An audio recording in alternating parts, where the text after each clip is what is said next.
Okay जी, आज का सवाल ये है कि फेमिनिज्म क्या है. In fact, we should not even call it feminism, perhaps we should call it feminisms, क्योंकि आपने पढ़ लिया होगा कि कई मुख्तलिफ किस्म की आइडियाज़ हैं अबाउट फेमिनिज़म.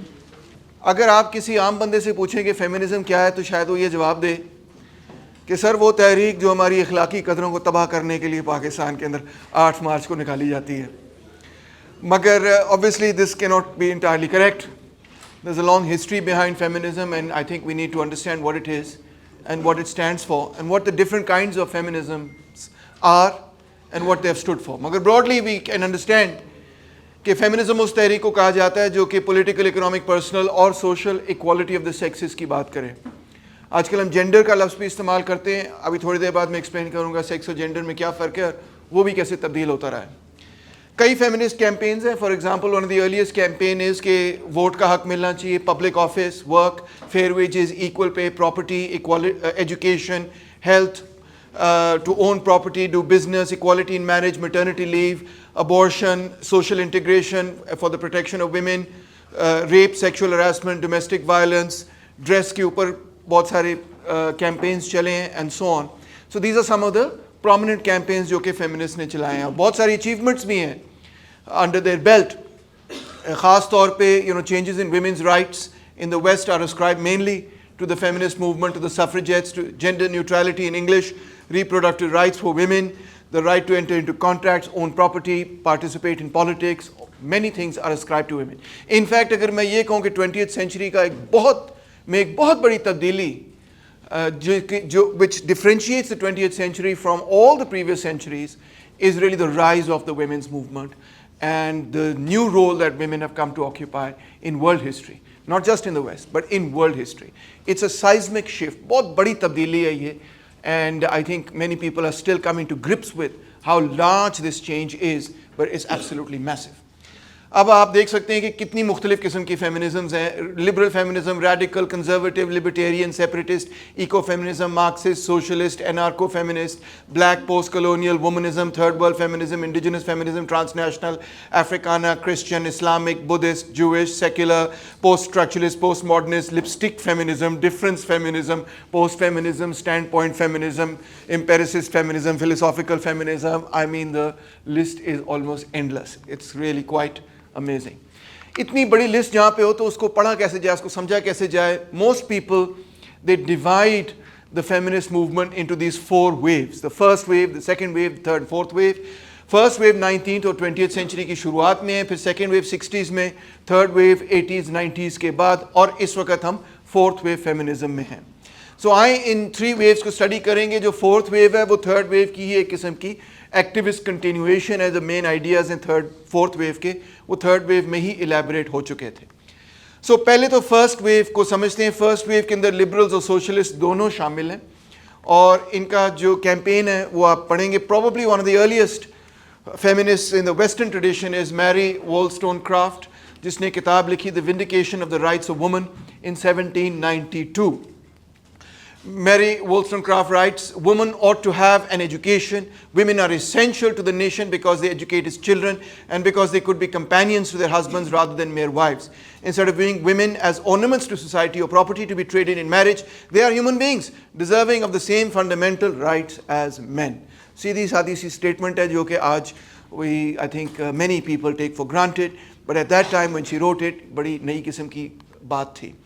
इसी में से लिबरल फेमिनिज्म पैदा होता है. In the United Kingdom Emmeline Pankhurst begins a campaign called the suffragist movement, etc. The UK Custody of Infants Act in 1839. Women get the right of custody. Married Women's Property Act of 1870 in UK, extended in 1882. In 1918, the Representation of the People's Act vote to propertied women over 30, and that was extended to all women over 21 years of age in 1928. So आप देख सकते हैं कि late 19th century के अंदर और early 20th century के अंदर कई मुख्तलिफ किस्म के कवानीन पास होते हैं जो कि औरतों की लीगल इक्वालिटी के हवाले से हैं. US के अंदर pretty फ्रिडान took over the radical women, which was has its roots in Lucretia Mott and Elizabeth Cady Stanton, etc., जो कि क्वेकर मूवमेंट से ताल्लुक़ रखती थी, थियोलॉजिकल मूवमेंट थी, और ब्लैक लिबरेशन मूवमेंट से भी ताल्लुक़ रखती. And with the passage of the 19th Amendment to the United States Constitution 1919, granting women the right to vote in all states. So this was a big progress. इसी के साथ liberal feminism के साथ दूसरी मूवमेंट जो चल रही थी was of the socialist feminists. Charles Fourier का इसमें बड़ा एक अपना किरदार है. He was one of the utopian socialist जिसको हमने सोशलिज्म में कवर किए. एंगल्स का अपना एक किरदार है, फ्रेडरिक एंगल्स का. He wrote a very influential book called origins of the family, private property in the state, जिसमें वो ये कहता है कि औरतों की जो ग़ुलामी है वो शुरू ही तब होती है जब क्लास सोसाइटी और प्रॉपर्टीड सोसाइटी और रियासत पैदा होती है, यानी links those together. Marx's own daughter Jenny Marx was very much also an activist amongst working women and also one of the suffragettes, etc. And August Bebel की किताब Woman and Socialism 1879 में जो publish हुई, it's considered one of the classics of socialist feminist literature. Although वो अपने आप को feminist by the way नहीं कहते थे. जो socialist थे, they didn't call themselves socialist feminists. They just said we're socialists and we believe in women's rights. And in fact उस ज़माने में वो फेमिनिस्ट मूवमेंट को तनकीद का निशाना बनाते थे. वो कहते थे feminist movement is a bourgeois movement, हमारा उससे कोई ताल्लुक नहीं है, ये अपर क्लास औरतों की मूवमेंट है, हम तो वर्किंग क्लास औरतें हैं. Clara Zetkin seen over here was a member of the German Marxist party, the social democratic party of Deutschland, and she is the one in fact who started the famous March 8th वाला दिन, international working women's day. At the International Conference of Socialist Women in Stuttgart in 1907, suffrage was described as a tool of class struggle. International Women's Day was celebrated in 1910 in the Socialist Women's Conference in New York. And after the Bolshevik Revolution, then the communists started to celebrate it on March 8th everywhere where they had power.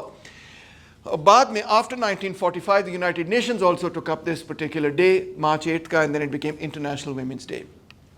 Other notable figures in this are Alexandra Kollontai, Rosa Luxemburg, Dolores Ebaruri, who is of course the leader of the Spanish Communist Party. We'll discuss them in a little more detail in just a bit. Here's Rosa Luxemburg.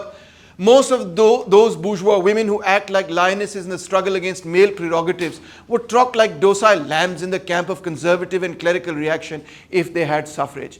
यानी कि ये वो feminist movement पे तनकीद कर रही हैं कि जो ये फेमिनिस्ट बूर्जुआ फेमिनिस्ट मूवमेंट है, इनमें और हमारे में बड़ा फ़र्क है. इसी तरह Clara ज़ेटकिन, there is no such thing as a woman's movement in and of itself. There is therefore only a bourgeois and a proletariat women's movement which have nothing more in common than a social democracy with bourgeois society. यानी कि ये दो मुख्तलिफ तबकात हैं, उनकी अपनी तहरीक चल रही है, हमारी मुख्तलिफ तहरीक चल रही है. You have two different movements.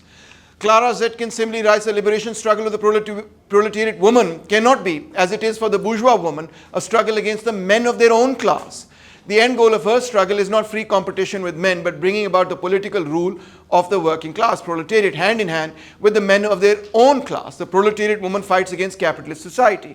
So जो प्रोलेटेरिएट मजदूर तबके की औरत है वो अपने मर्द के साथ मिलकर जो है सोसाइटी के खिलाफ, कैपिटलिज्म के खिलाफ लड़ रही है. Therefore, Zetkin says, we have no special women's agitation to carry on, but rather socialist agitation amongst women. The main task surely is to arouse class consciousness amongst women and to involve them in the class struggle. So the socialists differentiated themselves from the feminists very strongly in this regard कि वो कहते थे कि हम working class की movement है and therefore हमारा सिर्फ ये गोल नहीं है कि हमने लीगल इक्वालिटी के लिए काम करना है, although of course they all agreed with legal equality, मगर ये कि हमने कैपिटलिज्म को भी ख़त्म करना है और हमने बुर्जुआजी के खिलाफ लड़ना है. The right to vote as it proceeded very rapidly, as you can see. New Zealand में राइट टू वोट 1893 में मिल चुका था औरतों को, ऑस्ट्रेलिया में भी 1902 में, बट रियली जब 1917 में बोल्शेविक रेवोल्यूशन हुआ, उससे पहले यूरोप में नहीं था ये. जब बोल्शेविक रेवोल्यूशन हुआ तो यूएसएसआर ने ख़वातीन को राइट टू वोट दे दिया. इसका बहुत बड़ा इम्पैक्ट हुआ और 1920s में उसी के नतीजे में कई यूरोपियन कंट्रीज़ एक के बाद दूसरी यूरोपियन कंट्री ने औरतों को राइट टू वोट देना शुरू कर दिया. France gave the right to vote in 1944. Women got the right to work without their husband's permission only in 1965. That's very shocking because you think कि France तो बड़ा आगे होगा in giving the women the right to vote, but actually it's not the case. Switzerland only gave the right to vote in 1971. Imagine, That's, just a few years after this I was born. And Pakistan, India gave the right to vote to women before Switzerland. We gave it in 1947. So that's very interesting कि you think कि European countries पता नहीं कब की दे चुकी होंगी, मगर ऐसा नहीं था. Okay, so one very key element in this is the Soviet women's movement. Soviet Union में revolution हुआ, Lenin ने ये कहा कि petty housework crushes, strangles, stultifies and degrades a woman, chains her to the kitchen and to the nursery and wastes her labor on barbarously unproductive, petty, nerve-wracking, stultifying, crushing drudgery. ये जो housework है ये तो औरत को तबाह कर देता है. वो बस भांडे मांज रही है दिन रात, ना कोई एजुकेशन, ना कोई साइंस, ना कोई पॉलिटिक्स में हिस्सा, ना कोई आर्ट, ना कोई लिटरेचर वगैरह. She is like a domestic slave. हमने इसको यहाँ से निकालना है. So political and legal equality तो 1917 में उन्होंने बना ली थी, but their whole agenda was कि we have to bring about economic changes, we have to give women education, include them in all walks of life, we have to reconstitute the family on a democratic basis, and we have to destroy the role of the woman basically as a domestic slave. वो घर की गुलाम बन चुकी है, and she's tied to the kitchen, and we have to change all of that. We have to bring her into all walks of life. Doctors भी वो बने, engineers बने, teachers बने. तो ये आइडिया था कि भाई पूरा उनका social role, जिसको कहते हैं जो social division of labor है, उसको change करना है. That was the goal. ये लेनिन की बीवी है, who was also a revolutionary, and the Zhendotel movement, aims to create a new Soviet woman, which will be brought out of, who will be brought out of the home, घर से निकाल के उसको all walks of national life में शामिल करना है. ये स्लोगन फिर बाद में बड़ा common हो गया और हर बंदा इस स्लोगन को take up करता है. So USSR also reformed the family code. They separated marriage from the church. So civil marriage का concept पैदा हुआ. Church की marriage बड़ी different है, civil marriage बड़ी different है. Christianity में right of divorce वगैरह तो है कोई नहीं, right? So couples can choose their own surnames. Illegitimate and legitimate children will have equal rights. Maternal entitlements, health and safety at work, right to divorce, legalized abortion, equal health insurance, paid holiday leave, 2-month paid maternity leave, minimum wage for men and women. Registered and unregistered marriages will both have equal rights. ठीक है, so these were very radical reforms considered in 1918. World War II के अंदर भी women played a very key role against the Nazis. Abortion जो कि पहले legalize हो चुकी थी Soviet Union में, was declared illegal in 36 to 55 because they were preparing for war. They're like, we need to have more babies so that we can fight the war, because we know millions are going to die, and millions did die. In fact, estimated 26 million people died in World War II from the Soviet Union alone. Total 50 million people died in that war. So in World War II, millions of women took up the jobs of men. In the Soviet Union, this was even more so the case than it was in America and other places, क्योंकि यहाँ तो इतने मर्द मारे गए जिसकी millions of men were dead. And in fact, after World War II, women could not find men to marry because there were too many women and not enough men. इतना बड़ा demographic imbalance हो गया था. And many of the men after the war were injured and so on. किसी की टांग नहीं, किसी की बाजू नहीं है, PTSD, etc. It was a very, very horrific war. You can't imagine. Worst war ever in history. So by 1942, over half of the agricultural labor force was women. Similar stats were in industry, education and healthcare. As I told you, 26 million deaths of war. Ratio of men to women post-war was 2 to 3. So every 3 women, there were only 2 men. For one woman, for one man, there was 1.5 women, etc. So post-war society, women moved into very important positions. Even in the war, women were very important in the fight against the Nazis. This is a very famous sniper, जिसने पता नहीं को 350 Nazis को snipe करके मारा. इनकी एक और brigade होती थी called that the Nazis would refer to as the night witches, etc., because they were really deadly and effective. Anyway, so they played a very key role. I mean, they were really there on the front lines of the war. एक film है बड़ी अच्छी, enemy at the gates, अगर आप कभी देखें तो उसमें भी वो उसको कैप्चर किया हुआ है with Rachel wise and so on. In the post-war period, space race शुरू होती है. They sent the first woman into space. They created a national network of child care centers. There were more women in the Supreme Soviet than in most democratic countries' legislative bodies combined. यानी Supreme Soviet में बहुत सारी औरतें, उन्होंने कोटा लगाया हुआ था ना, इतनी औरतें होनी. However, there were only 2 women members of the political bureau of the Communist Party of Soviet Union, and there was no feminist movement as such in the USSR. It was basically the party that was doing all of these things. In the post-Soviet Union, with the collapse of socialism, women were the first to be fired, the last to be hired. Child care और maternity देनी पड़ती थी औरतों को according to Soviet law etcetera, that was very advance for its time as well. तो employer कहता था कि मुझे एक्स्ट्रा पैसे देने पड़ेंगे अगर मैं एक औरत को हायर करूंगा, इससे बेहतर है कि एक मर्द को हायर करूं, तो इसलिए वो औरतों को फायर कर देते या हायर नहीं करते थे। So there was a tiny minority in senior management positions, but women lost out a lot. Women's wages averaged 40% of men's wages, 87% of the poor are women, 70% of the unemployed were women. Sexual harassment, violence went up, and the number is about 20 times the figure in the United States and several times the figure in Russia 5 years earlier. Prostitution, sex work, pornography, all of these things exploded in the former Soviet Union when capitalism was restored. So position of women went down in a very dramatic way. Now let's look at Western feminism. By the 1960s now we get into the second wave of feminism. ये first wave आप एक तरह कह लें ख़त्म हो गई और जो सोवियत यूनियन में हो रहा था वो भी आपने देख लिया. This second wave is very much more radical than the first wave even, and you can say that the main slogan of second wave feminism is the personal is political. This was coined by Carol Hinish. कि ये जो public private distinction है ये इसको challenge करना है. जब भी हम औरतों के हकूक़ की बात करते हैं तो हुकूमत हमें ये कहती है यार ये उनका प्राइवेट मसला है, इसमें नहीं पढ़ो, यार ये उनका निजी मामला है, हमने इसमें नहीं पढ़ना, फैमिली के मैटर्स में हमने इंटरफेयर नहीं करना. But their main argument was that marriage is patriarchal, you have to reform family laws, and they also argued the case for marital rape. उससे पहले रिकग्नाइज ही नहीं होता था. They were also very strongly against the objectification of women in media, Playboy and ये वो pornography, adult industry वगैरह. They believe strongly in co-education and women's studies etc. वो ये कहते थे ये क्या बात हुई कि हार्वर्ड यूनिवर्सिटी मेल ओनली हो या ऑक्सफोर्ड कैम्ब्रिज मेल ओनली हो और औरतों के लिए आप अलहदा कॉलेज बना दें जी, वैसा औरतें वहाँ जाएंगी. उन्होंने कहा नहीं कोई चक्कर नहीं है, हम भी वहीं पढ़ेंगी जहाँ पे मर्द पढ़ें क्योंकि अच्छे टीचर्स वहाँ पे पहले से मौजूद है, तो हमें why are we not getting access to good teachers. तो उस ज़माने में ना एक और बहुत इंटरेस्टिंग बात ये थी कि education for man and for women was quite different. Like जो मेल यूनिवर्सिटीज़ थी उनके अंदर साइंस, इंजीनियरिंग वगैरह ये सारे प्रोफेशंस पढ़ाए जा रहे होते थे, और जो फीमेल कॉलेजेस होते थे उसके अंदर पढ़ाया जाता, वो दे वर लाइक फिनिशिंग स्कूल्स, उसके अंदर पढ़ाया जाता था होम इकोनॉमिक्स, घर को कैसे संभालना है, बच्चों का ख्याल कैसे रखना है वगैरह वगैरह. सो इस चीज़ के फेमिनिस्ट इस चीज़ की बहुत खिलाफ थी. वो ये कहती थी ये क्या बात हुई कि हमारी एजुकेशन जो है वो इस चीज़ तक रिस्ट्रिक्टेड है कि आपने तो बस घर ही संभालना है, हम क्यों नहीं डॉक्टर्स और इंजीनियर्स वगैरह बन सकती, और अगर हम डॉक्टर इंजीनियर्स बन सकती हैं तो फिर why should we not go to the best medical schools and medical colleges, engineering universities and so on so forth. So this was the argument against separate education. So this was the new movement. Isme Margaret Mead plays a very important role.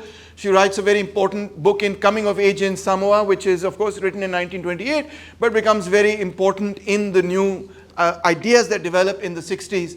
Especially the idea that culture is very central to the development of people and that we need to examine culture, the culture of any given society. She was an anthropologist, she did immersive fieldwork, etc. But the idea of looking at culture more carefully was very important. अब देखें ना जो liberal feminists थी वो तो mainly law को देख रही थी ना कि लीगल डिस्क्रिमिनेशन नहीं होनी चाहिए, वोटिंग राइट्स मिलने चाहिए, प्रॉपर्टी ओनिंग का राइट, ये सारे लीगल डिस्क्रिमिनेशन नहीं होनी चाहिए. जो सोशलिस्ट फेमिनिस्ट थी वो ये कह रही थी कि जो इकोनॉमिक प्रॉब्लम्स हैं उनको भी एड्रेस करें ना, सिर्फ लीगल प्रॉब्लम्स को ना एड्रेस करें. So third wave feminism, although they were both liberals and they could be socialist and they could be radical feminist etcetera, मगर their focus was much more now on culture and the family then it was on let's say only political and economic questions. So one very important person in this is Simone de Beauvoir, who was a French existentialist philosopher, and she writes beautifully, one is not born but rather becomes a woman. बड़ी important saying है. उसकी वजह ये है कि what she's trying to say is कि the way a woman is supposed to be is not something that emerges naturally from her biology, but rather it's something that's taught to her. She's socialized into it by culture. उसको सिखाया जाता है, पढ़ाया जाता है, ऐसे बैठना है, ऐसे उठना है, ऐसे चलना है, ऐसे बात करनी है, ऐसे बात नहीं करनी, ये तुम्हारा रोल है सोसाइटी में वगैरह वगैरह. जो भी सारी उसकी सोशलाइजेशन है वो करवाई जाती है. And that's what makes what we call a woman into a woman is the culturalization of the woman. Women are defined in relation to men. The fundamental source of women's oppression is its femininity, is its historical and social construction as the quintessential other. What does she mean by this? She takes a Hegelian idea. Hegelian idea ये है कि in Hegel, you always consider yourself in opposition to the other. right? This is also referred to as otherization. ठीक है? And in somewhat of a conflict with the other. That's how things are defined. They are defined in relation to the other which you are not. This is called dialectical negation. So what is the definition of man, and then what is the definition of woman? Woman is the otherness of man. Man is at the center of history and the story of humanity as a whole, and woman is just the other defined in relation to man. She has no identity as such of her own because men did all the defining. So women are defined in relation to men. Men had made woman the other by creating a false aura of mystery, an excuse not to understand woman. मिसाल तौर पे आपने ये अक्सर कहावत सुनी होगी, औरतों को कौन समझ सकता है, हाय nobody can understand women, इस तरह के बड़े सारे जोक्स होते हैं. तो वो कह रही है ये हमें बोंगियां मारी हुई हैं कि woman is a mystery. So it's an excuse not to understand what women are actually going through. It's just to say, oh, nobody can understand it, so why bother to try and understand it. So she introduced the division now between sex, which was a biological distinction. Yes, there's a biological distinction between male and female. It exists in nature and it exists, of course, in humanity. But there's also another thing called gender, which is a social construct. Okay? So biologically, you may be male or female, but how a male is supposed to act, behave, walk and talk, what values a male is supposed to embody and vice versa, what values a woman is supposed to embody is what we call gender. So, what she calls gender. And what the second wave feminists also refer to as gender. So gender is the culture, the social construct of being a woman, and that's something that's taught. So when she says one is not born but rather becomes a woman, उससे उसकी मुराद ये है कि जो gender है that's taught to you. Of course, your biological sex, according to her, is something that's biological, that doesn't change. But how you're supposed to behave is what a culture teaches you. US feminist Betty Friedan wrote a very important work called The Feminine Mystique in 1963. She said looked at housewives and whether they were happy or not. The argument once again of Betty Friedan was कि ये जो घर में औरतों को महदूद कर दिया गया है, इसकी वजह से उनका पूरा विजन, वर्ल्ड विजन, उनकी अंडरस्टैंडिंग दुनिया में क्या हो रहा है क्या नहीं हो रहा, वो भी ज़ाते खुद महदूद हो गई है. Women need to come out of just being in the house and be part of all walks of life. Women should not solely be a wife and mother, but women were unhappy being housewives. There was you could say there was a focus on marriage, on family and other subjects deemed suitable for women trapped at a basic psychological level. We had to break all of these things. When the mother lacks a self, children also suffer. She needs to get an education, build a career, have the right to vote. She needs to find education and meaningful work. यानी औरतों की emancipation हो नहीं सकती जब तक कि जो social division of labor है वो change ना हो. Although Betty Friedan is not necessarily a Marxist, but by this time ये argument इतनी common हो चुकी थी कि जब तक औरत जो है वो महदूद रहेगी चादर चार दीवारी तक, as we say, she will not be able, her mind will not be exposed to all the amazing ideas that exist in society. And it will be restrained inside those, the confines of the conversation in the home. And this is what we need to do is कि औरत भी जो है वो उसका field of vision, उसका exposure to knowledge, to civilization, to politics, to the economy, to business, to all the walks of life, वो बढ़ेगा तो औरत की औरत को जो के जहन को जो महदूद किया हुआ है वो जंजीरें टूटेंगी तो फिर औरत जो है वो आगे बढ़ सकेगी.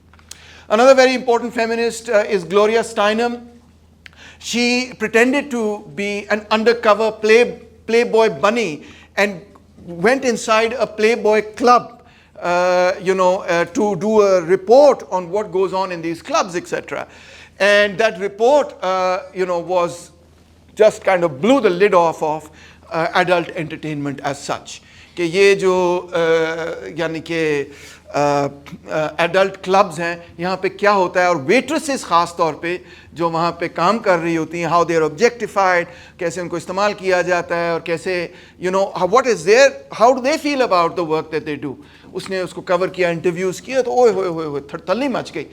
तो अच्छा बहुत सारे लोगों का ये ख्याल है ना कि फेमिनिस्ट जो हैं वो तो इन चीज़ों के फेवर में है जिसको हम कहते हैं अखलाकी कदरें हमारी तबाह बर्बाद कर दें, मगर एक्चुअली ये आप देखें second wave feminist were totally against the objectification of and the sexual exploitation of women, totally against it. Okay, also with this is Doris Lessing, Sylvia Plath, etc. Now, we now get into the period of now, which was the National Organization for Women, headed by Betty Friedan and also other feminists, etc. और आप देख सकते हैं उनकी list of achievements: 63 Equal Pay Act, 64 Title 7 of the Civil Rights Act, 64 Griswold versus Connecticut Supreme Court, full affirmative action rights to women, वगैरह वगैरह वगैरह वगैरह वगैरह वगैरह वगैरह. No fault divorce तक. Throughout the 60s they managed to pass legislation जो पता नहीं कितने सालों से अड़ी पड़ी थी, मगर एकदम से मूवमेंट पैदा हुई और उन्होंने बहुत सारी ऐसी लेजिस्लेशन पास कराई. So this was the big feminist movement. Then came an era of defeat, which with the ERA was the Equality of Rights, Equal Rights Act, जो कि इन्होंने पास करने की कोशिश की, जिसको फिलिश श्लैफली ने काउंटर किया, जो कंजर्वेटिव लॉबी थी, और ये पास नहीं हो सका ERA. इस पे बहुत अच्छी फिल्म बनी हुई है, मुझे उस फिल्म का नाम भूल गया, नेटफ्लिक्स पे भी आई थी, सीरियल है in fact. It's very very interesting, you can watch all of that etcetera.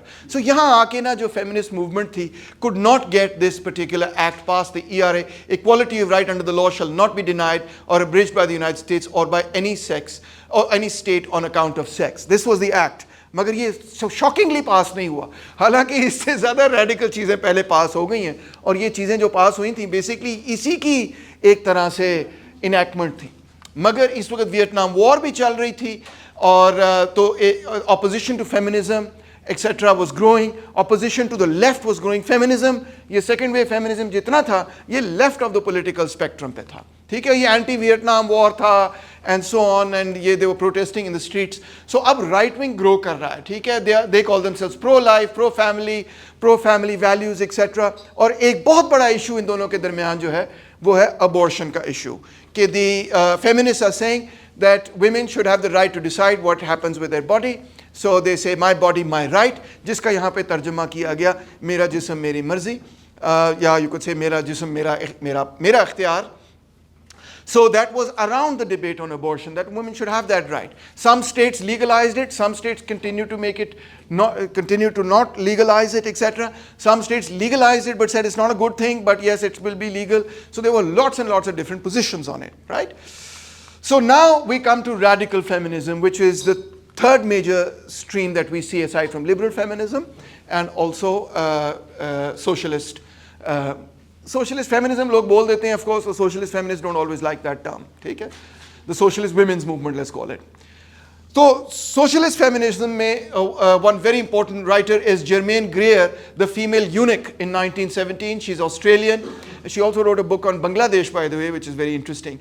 And she said कि one of the big problems is कि औरतों को एक तरह से औरतों की सेक्सुअलिटी इस सोसाइटी ने तोड़ दी है, तबाह कर दी है.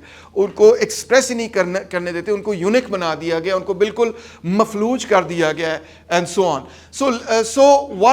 They've been made into such submissive people that they're not really confident in themselves in any significant way. She writes, like beasts who are castrated in farming in order to serve their master's ulterior motives, to be fattened or made docile, women have been cut off from their capacity for action. Women are crippled in their capacity to love others because they cannot love themselves. Society has created such self-hate because of this general looking down upon women. This is the result. So this became a very powerful argument of second wave radical feminism. Then we have Shulamit Firestone, who wrote the book The Dialectic of Sex, the Case for Feminist Revolution. Many of the radical feminists were also very much influenced by Marx and Engels, but they wanted, especially Engels, but they wanted to go beyond Marxism, Marx and Engels, etc.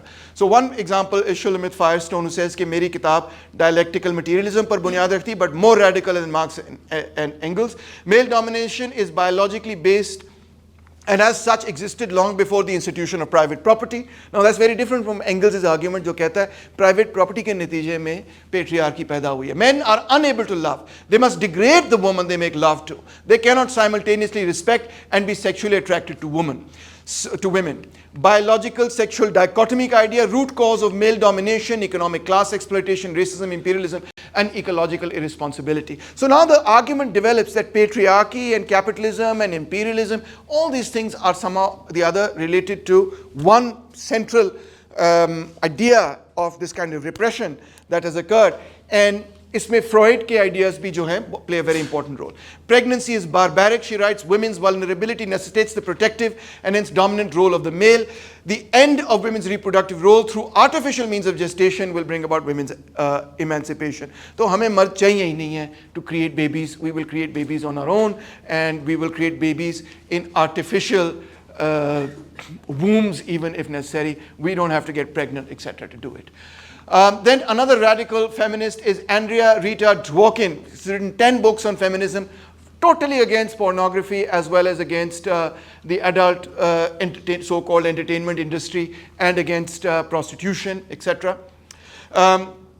She writes that in a patriarchal society, all sexual acts are pretty much rape. All sex is rape in given patriarchal conditions. I know किसी के eyebrows उठ रही हैं कि ये कैसे हो सकता है, but their argument is that intercourse is the pure sterile formal expression of men's contempt for women. Marriage as an institution developed from rape as a practice. I want to see a man beaten to a bloody pulp with a high heel shoved in his mouth like an apple in the mouth of a pig, writes Andrea Dworkin. Very angry, obviously. But she plays a very important role in what's called Take Back the Night, which was a march that she and others organized in which was against rape, against sexual exploitation of women, where women would march in the night and say, okay, the nights also belong to us. Why should we be afraid to walk in the night? So they would walk as large groups, etc. Catherine McKinnon, one of the key figures, again, also in the socialist, but also in the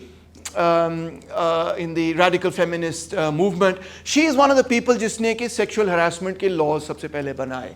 So very important. And her campaign on pornography and sex work and prostitution is very, very important. She's one of the feminists who says that under no circumstances is she ready to accept that sex work is just any kind of normal work. She says, no, it's part of patriarchy and violence against women. And so is pornography. Pornography is a form of forced sex, a practice of sexual politics and institution of gender inequality. Pornography contributes casually to attitudes of behavior of violence and discrimination which define the treatment and status of half the population. Prostitution is the same. In prostitution, women have sex with men they would never otherwise have sex with. The money thus acts as a form of force, not as a measure of consent. It acts like physical force does in rape. If prostitution is a free choice, why are the women with the fewest choices the ones most often found doing it? सबसे मजबूर औरतें जो है वही prostitution में जाती. That's why she refused to use the word sex work for this. She said, no, I will always use the word prostitution, and I won't say that a woman is a prostitute. She said, I will say a woman is prostituted by the man, and it's violence. It represents violence against women. A very, very inspiring figure, in my opinion. By the 1980s, 1990s, a new wave begins to develop, which we call third wave feminism, जिसमें intersectionality वगैरह भी आएगी. And one of the key things that comes about over here is कि, as you know, 70s के अंदर जो black consciousness की movement थी, वो भी उभर रही थी. Civil rights की movement उभर रही थी. और African Americans भी अपने हकूक़ के लिए बहुत लड़ रहे थे.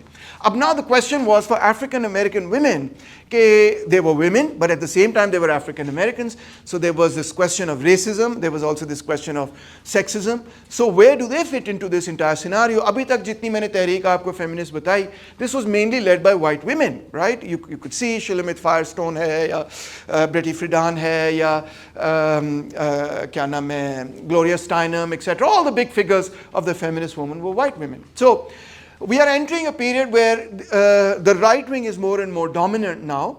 Cold War जो एक तरह से ख़त्म हो रही है, और in fact Soviet Union ही ख़त्म हुआ है. There's a retreat from the left, Marxism, etc. And there's also a partial victory of feminism. कई चीज़ें कामयाबी से उन्होंने पास करवाई हैं. Law में, culture में बहुत सारे changes हैं. So it's a new world we're entering into by the 1980s and especially by the 1990s. So what happens is that the questions in this period where socialism has been defeated is, does the society really need a left? Is women's equality already been won? Do we even need a feminist movement? Civil rights is granted. Do we need a civil rights movement? Is there still a question of racism? So there is victory in the context of political and legal rights, इसमें कोई शक नहीं. मगर जब हम economic हालात देखें African American के और ख़ास तौर पे औरतों के, सिंगल मदर्स के, तो they are not significantly better. Legally सब ठीक हो चुका है, ठीक है. कल्चर में भी everybody is paying lip service के रेसिज्म नहीं होना चाहिए और सेक्सिज्म नहीं होना चाहिए. फिल्में भी बहुत सारी बन रही हैं इस किस्म की. मगर रियल कंडीशंस में कोई ख़ास तब्दीली है, ख़ास तौर पे गरीबों की? Not really. So in comes Kimberly Crenshaw, who is on the defense team of a very famous case, जो कि Anita Hill का केस था. Anita Hill was a paralegal, and she was working with a very important judge who was also African American, who became a judge of the Supreme Court, and she accused him, the both were black, and she accused him of sexual harassment. And the case became a huge case. And you know, people were all sides of this case. So she was working on that case. The case polarized public opinion. जो blacks थे, they supported Clarence Thomas, who was the man, etc. And they were saying कि भाई a black man, powerful black man is becoming the first, you know, Supreme Court justice, etc. तो उसके खिलाफ campaign organize किया ताकि वो Supreme Court justice ना बन सके. और दूसरी तरफ white feminists थी जो अनीता हिल के साथ की थी कि भाई no, इस औरत के साथ ज्यादती हुई है और हम इसके लिए लड़ेंगे, and so on. So conservatives, the other split was conservatives supported Thomas Clarence because he was a conservative judge. So he was not a radical or left-wing, and Democrats supported Hill. So in the whole thing, writes Crenshaw, Anita lost her voice as a black woman. वो ख़त्म ही हो गई.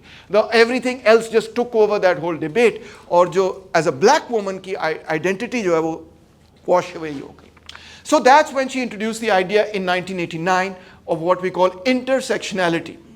Demarginalizing the intersection of race and sex, a black feminist critique of anti-discrimination doctrine, feminist theory and anti-racist politics, very important article in feminist literature and intersectionality. So she says, जितने भी हमारे anti-discriminatory laws हैं, they work on one axis. कि anti-discriminatory law है तो blacks के लिए बना है, एक anti-discriminatory law है तो वो ख़वातीन के लिए बना है, एक anti-discriminatory law है तो वो Asians के लिए बना है, एक anti-discriminatory law इस basis पे है, एक workers के लिए, इसके लिए, उसके लिए, etc. एक axis पे. But if you really examine what's going on, especially with black women, it is a compound of race and gender. यानी कि जो oppression है वो intersect कर रही है. Right? And we are standing at the intersection of a racial oppression, एक road इस तरह जा रही है, and at the intersection of a gender oppression, वो दूसरी तरफ जा रही है. So intersection जिस तरह जिसको हम कहते हैं ना चौक, यानी कि दो सड़कें cross कर रही हैं. So many people are standing at the intersection of that. This idea caught on rapidly, very, very fast. Then you have Patricia Hill Collins, who writes Black Feminist Thought, Knowledge, Consciousness and the Politics of Empowerment. She says race, class, gender, sexuality and nation are intersecting and mutually constructing. कोई एक identity नहीं है आपकी, किसी की भी. ये सारी identity, every person is a mixture of several identities based on race, class, gender, sexuality, nation, language, and other things. So black women provide a window for other social groups. Elite possess the power to legitimate the knowledge that they define as theory as being universal, normative and ideal. You can see a strong echo of postmodern and Foucault's theory here.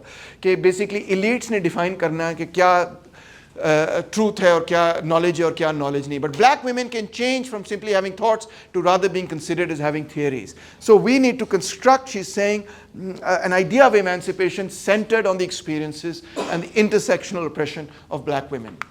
Here we also have the poetry of black feminist Audre Lorde. Scholarship of white feminists, she says, serves to augment the oppression of black women. So she rejects white feminism and develops the theory of difference. So basically she's saying age bhi hai, race bhi hai, class bhi hai, sex bhi hai. And one important thing that she contributes and brings to the table is sexual orientation is also a very important element of the axis upon which oppression can take place. And the idea now she introduces, which becomes very powerful, is there are no hierarchy of oppressions. ये नहीं कि पहले हमने class से लड़ना है, फिर हमने सेकंड पे रेस आएगा, थर्ड पे जेंडर आएगा, फोर्थ पे फलानी चीज़ आएगी. नहीं, we have to fight all oppressions together, fight all forms of oppression. All oppression is a result of otherization. इसकी रूट पे एक ही चीज़ है, otherization. So हमने inclusion की politics बनानी और otherization को ख़त्म करना है, और इससे सारी oppressions जो हैं simultaneously address होंगी और ख़त्म होंगी. Okay, then we have Bell Hooks, prolific, incredible writer. 30 किताबें उसने लिखी हैं. She says to be in the margin is to be part of the whole but outside the main body, and that is the history of black people as well as of women. Black nationalism on the one hand is clearly patriarchal and misogynist, she says. ठीक है, Black Panther Party को भी वो criticize करती है, Nation of Islam को भी criticize करती है कि clearly, you know, they really don't have any clue okay, what women are going through. But on the other hand, feminist movement is a white middle and upper class affair and did not articulate the needs of poor and non-white women, and thus it reinforced sexism, racism, and especially classism. So feminism is not about social equality, she says. This is a very strange statement. If feminism seeks to make women equal to men, then it is impossible because in Western society not all men are even equal. So it's not about equality. What is it about then? It's about agency, it's about inclusion, it's about having your own voice and being able to say those things. So the slogan of equality, which is the old slogan of liberal feminism, now becomes unimportant. What becomes more important are these ideas of otherization. So these are the voices of black women: Crenshaw, Collins, Hooks, Lord, Alice Walker, Anita Hill, etc., etc. और ये एक बहुत strong point of view develop होता है. You can even call it a womanist point of view as opposed to a feminist point of view. Or you can call it black feminism if you like, and so on. There are several names given to it. Now we come to intersectional feminism, which takes off as the third wave of feminism. And you know, the slogan, my feminism will be intersectional or it will be bullshit. If it's not intersectional, if it's not looking at questions of race and class and other questions at the same time, फिर ये बेकार है. अगर मैं सिर्फ औरतों के missile पे मेरा focus है तो फिर ये बेकार है. A very important person in this is Dorothy E. Smith, and she develops standpoint feminism, which means कि देखिए society के अंदर औरतें जो है ना वो एक particular social role में उनको cast किया गया है. ठीक है, उनको उनकी जो सोसाइटी के बारे में जो पर्सपेक्टिव है वो उनके स्टैंड पॉइंट से है, उनके पॉइंट ऑफ व्यू से है. So what we are introducing you to the idea here is कि व्हेन वी से कि something is an objective truth, we don't want to get into that whole thing of what is objective truth and what is not objective truth. In fact, what men have done, and specifically patriarchal men, is कि अपने biases और prejudices को उन्होंने objective truth बना दिया. Or in fact, what we need to do is look at the same questions, but now not from the perspective either of objective truth or of the dominant power, but from the point of view of women, from the point of view of the oppressed. From a different perspective, you have to see the same question, right? So it's a very powerful idea. And this idea is taken up by many others.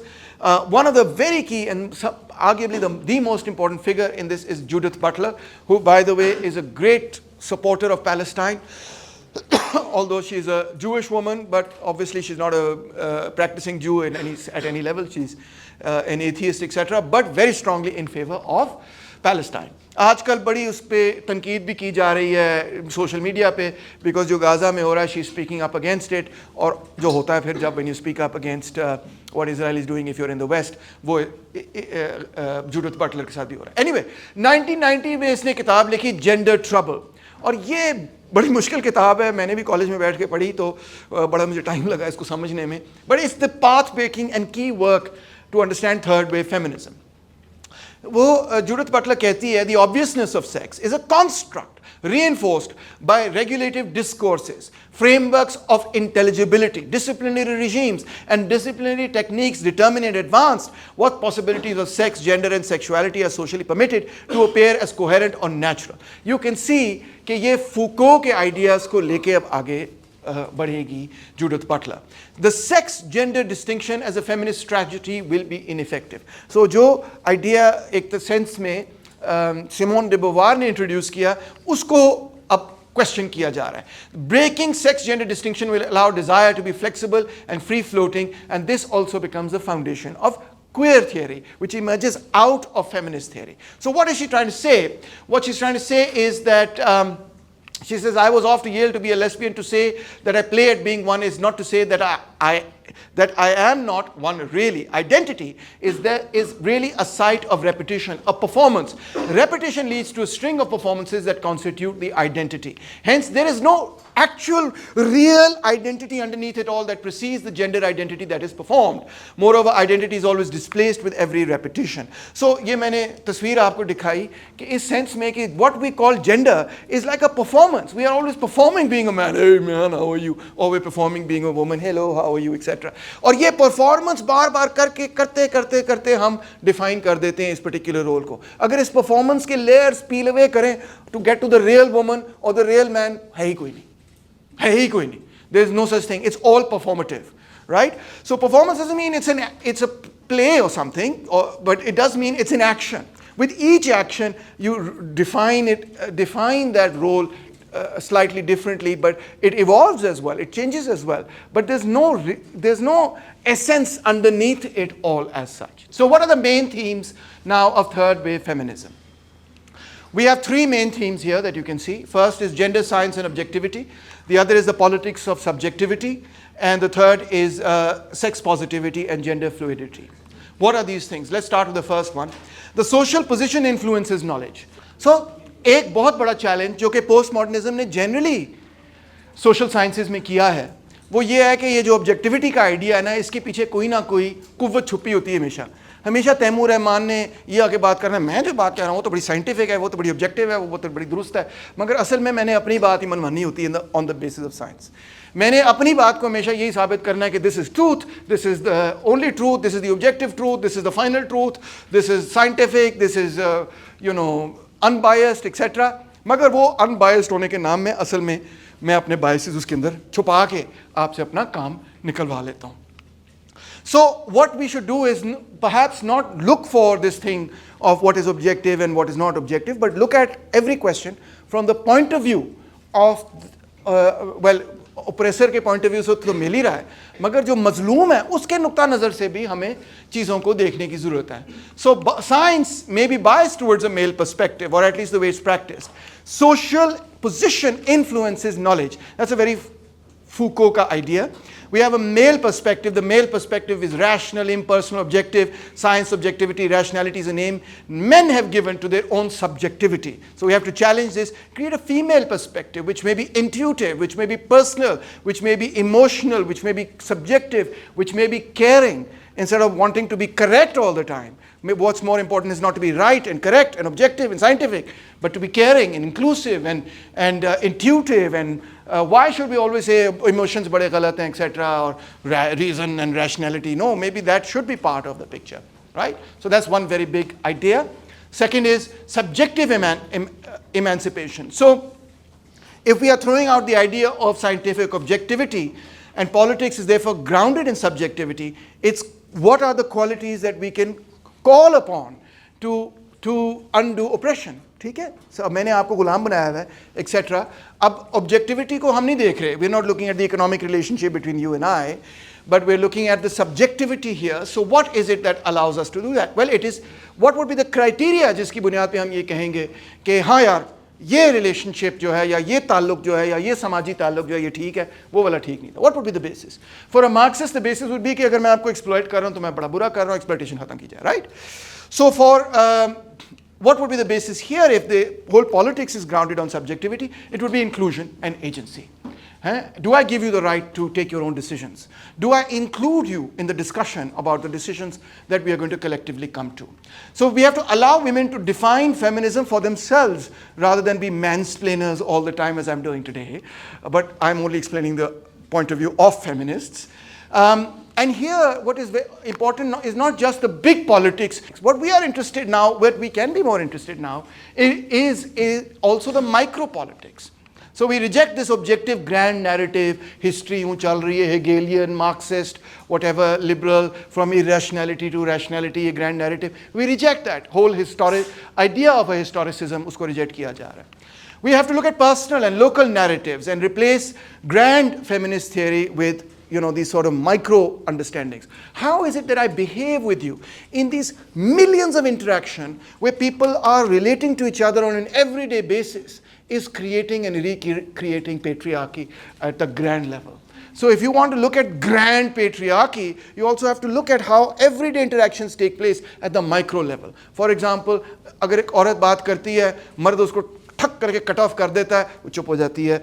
अगर एक मर्द बात कर रहा है और औरत उसको कट ऑफ करती है तो मर्द आके कहेगा please don't cut me of, let me finish my sentence etcetera, वो चुप हो जाती है. ये चीज़ें these are part of micro things, right? You'd say, so what, उसने तुम्हें काट दिया, no big deal, या तुमने उसे काट दिया और उसने वो नहीं कटा, so what, right? You'd say that. मगर when you add these millions of micro things up, you get to see that they are part of what contributes to a society based on patriarchy.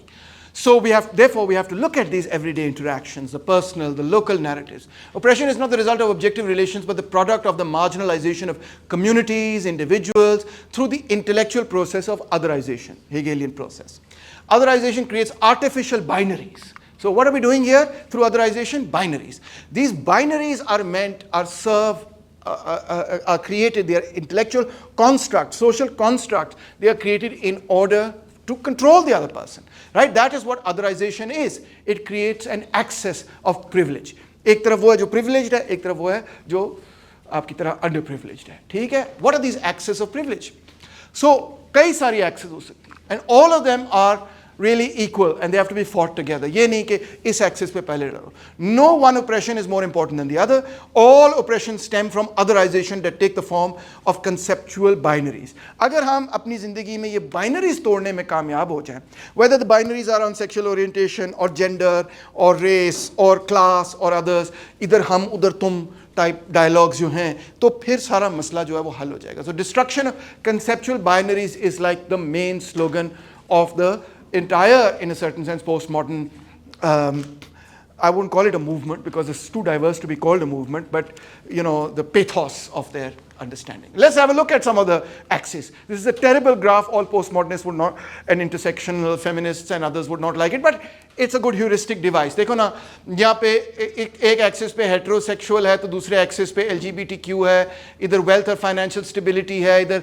non-disabled, credentialed, young, attractive, upper and upper middle class, Anglophones, light pale skinned, Gentile, non-Jews. इसके colorism, language bias, classism, politics of appearance, ageism, educationalism, disableism, wealthism, heterosexism, eurocentrism, racism, sexism, genderism वगैरह, इस सारी चीज़ पे कई सारे axes of oppressions बन जाते हैं. और ये सब क्या है? एक तरफ ये है, एक तरफ वो है, एक तरफ ये, एक तरफ वो, एक तरफ ये, एक तरफ वो, एक तरफ नॉन लिटरेट है, एक तरफ क्रेडेंशियल, एक तरफ ओल्ड है मेरी तरह, एक तरफ यंग है आपकी तरह, एक तरफ अनअट्रैक्टिव है मेरी तरह, एक तरफ अट्रैक्टिव है आपकी तरह, एक तरफ एंग्लोफोन है. अच्छा, ये मैं नहीं हूं.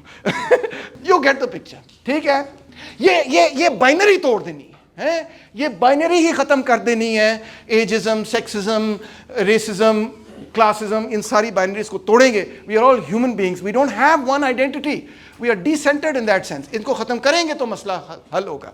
So for example, with respect to gender, therefore, emancipation means the destruction of gender binaries. Okay, this doesn't mean कि दोनों को कत्ल कर दो. It means कि conceptual binary को खत्म करो. Destruction of gender binaries will allow us to be inclusive and develop agency.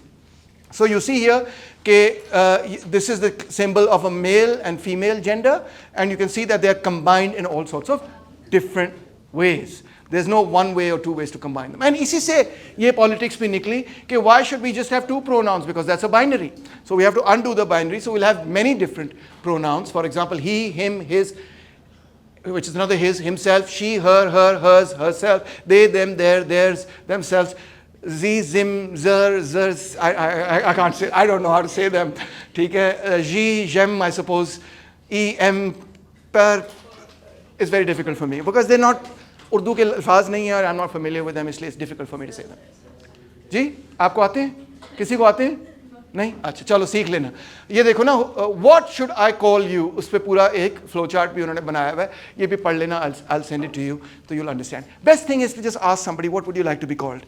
And whatever they like to be called, just call them that. That's fine. Okay, finally, of course, इसमें identity becomes a very important role, and even 9/11 becomes a very important role because what do we say about hijab and what do we say about belly shirt? Both become symbols of agency or not of agency. What's going on? Is this poor woman को मजबूर किया गया है कि ये American झंडा जो है अपने सर पे पहन ले? या is hijab also an act of resistance against Islamophobia, an act of agency to express their own identity as a Muslim person, individual, or as a Muslim woman, etc. So in that sense then, if you are wearing a belly shirt or if you're wearing a hijab, both can be acts of resistance if you are the author of your own life. If you have expressed your agency in doing that, if it's your own decision to do that, nobody's forced you. If it's your own faisla, arrived at through an inclusive process of discussion, deliberative democracy, then it's an expression, regardless of what the action is. The action is not important. What's important is the process through which you arrived at that action, whether that was inclusive and whether it expressed agency. If you arrived at that action through your own volition, through your own consent, through your own, you are the author of your own life. This is also a very liberal idea in a certain sense, but expressed in a very new way. If you have arrived at that as your own agent and expressing your own agency, then it is an expression of your freedom and emancipation from whatever binary has been created. But if you've been put into that position as a consequence of someone else, तुम औरत हो, तुम्हारा ये काम है, तुम African American हो, तुम्हारा वो काम है, तुम मुस्लिम हो, तुम तो ऐसे होते हो, तुम फलाने हो, तुम जैसे होते हो, जो भी है, if you've been pushed into that by not out of your own agency, but by others who wish to otherize you and who wish to suppress you, exploit you, dominate you, etc., then that obviously is something that is oppressive, and we have to challenge that and fight against that.